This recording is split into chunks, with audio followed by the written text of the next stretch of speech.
नमस्कार। देखंतु मो हाथ रे आज मध्ये एक चिट्ठी अछि। एई चिट्ठी मध्ये दैतारी खଣି संबंध रे किछि तथ्य अछि। कोन तथ्य अछि चलंतु देखिया। ता पूर्वरु जे माने हम वीडियो देखुचंती हम यूट्यूब टिकु सब्सक्राइब कर देबे। चलंतु आजिरो एमती एक तथ्य आपण मानक सामने रखिबी जोटा कि प्राय तो 99% ये जो खଣି प्रभावित अंचल रहउचंती प्राय तो जानी नथिबे। ताहा हैला जो दैतारी खणी अछि दुई भाग जागा नैछि। गोटे हैला माइनिंग लीज एरिया एवं अन्यटी हैला टाउनशिप एरिया। आज आपण मानकु कहिबो एई तथ्य सहित केते हेक्टर आउ कौ मसिया रे केते हेक्टर माइनिंग लीज एरिया जागा नैछि एवं टाउनशिप एरिया पई कौ मसिया रु केते हेक्टर जागा नैछि। तो चलंतु देखि नेबा।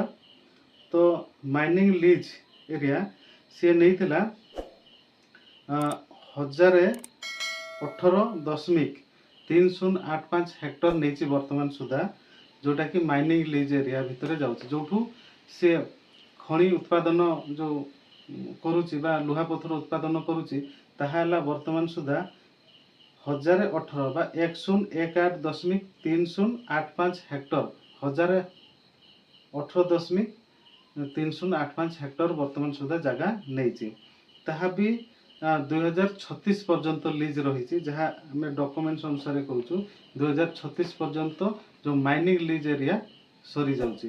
तापर एक्सटेंड करि पारंती से माने से तो परवर्ती कथा। किंतु चलंतु आसबा वर्तमान टाउनशिप एरिया को आसबा। से टाउनशिप एरिया जो नहीं से तार जो विभिन्न घर ऑफिस विभिन्न प्रकार बनई। तो 2014 27/8/2014 मसीहा पर्यंत वर्तमान सुधा 92.1114 हेक्टर जगह नहीं।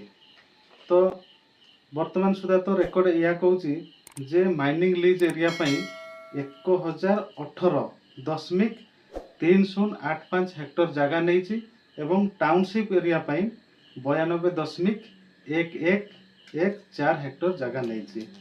तो ये भितरे भी जदि आम देखुंत 2036 रे ताहार माइनिंग लीज एरिया जो जितकी समय नवा कथा सरी जाउची तापरे भी सी नहीं पारे। कारण यहाँ बड़ कथा नुह तांको पई मिलिबा। कारण गोटे वर्तमान ओडिशा खଣି निगम कहले गोटे सरकार को बुझाए जो सरकार आसिले भी ताकू इजी रे परमिशन मिली जाउची जे खଣି चलेया पई। किंतु जहाँ सबू खଣି चलेया पई जहाँ सबू प्रतिश्रुतिबद्ध जो खଣି प्रभावित अंचल रे करूचंती से सबू किंतु बहुत कष्ट रे होउची। लोक माने केते जे अभियोग कला परे मध्य हेई पारुने। किंतु अभियोगकारी माने शेष रे तांकर गोटे दुश्मन हे जाउचंती। गोटे लोकंकर जो हक रो कथा अधिकार रो कथा आसिक आनिकी सामना को आसुचंती अन्य कहीं भी लड़ाई करूचंती से माने भाबुचंती माने हमर दुश्मन। सेमती नुह जेतेबेले आपण कागज पत्र रे लिखि दउचंती जे आमे खଣି प्रभावित अंचल को यही सुविधा सब दान करूँ तो सेगुड़ा सब कागज पत्र रेकर्ड हो रोचे सरकार पाखे भी रोचे। लोक मैंने से दाबी करुँच आपण मैंने न करने फल दाबी करुँच। तो आज तथ्य आपण मैंने जमी जानिले दैतारी खଣି माइनिंग लीज एरिया गोटे रही टाउनशिप एरिया गोटे रही।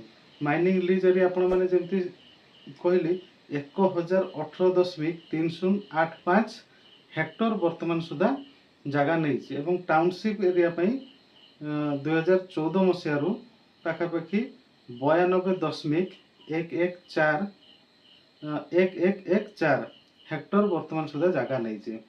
ताहा आगु को भी बढ़ी जाई पारे कही होनी कौन हम आगु। किंतु माइनिंग लीज एरिया रो जो ड्यूरेशन अच्छी बा समय काल अच्छी 2036 रे सरुची माइनिंग लीज रे। तो आज तथ्य आपण मानक केमती लगला कमेंट्स माध्यम रे जणाइबे एवं आम यूट्यूब टी को सब्सक्राइब कर देबे। धन्यवाद। नमस्कार।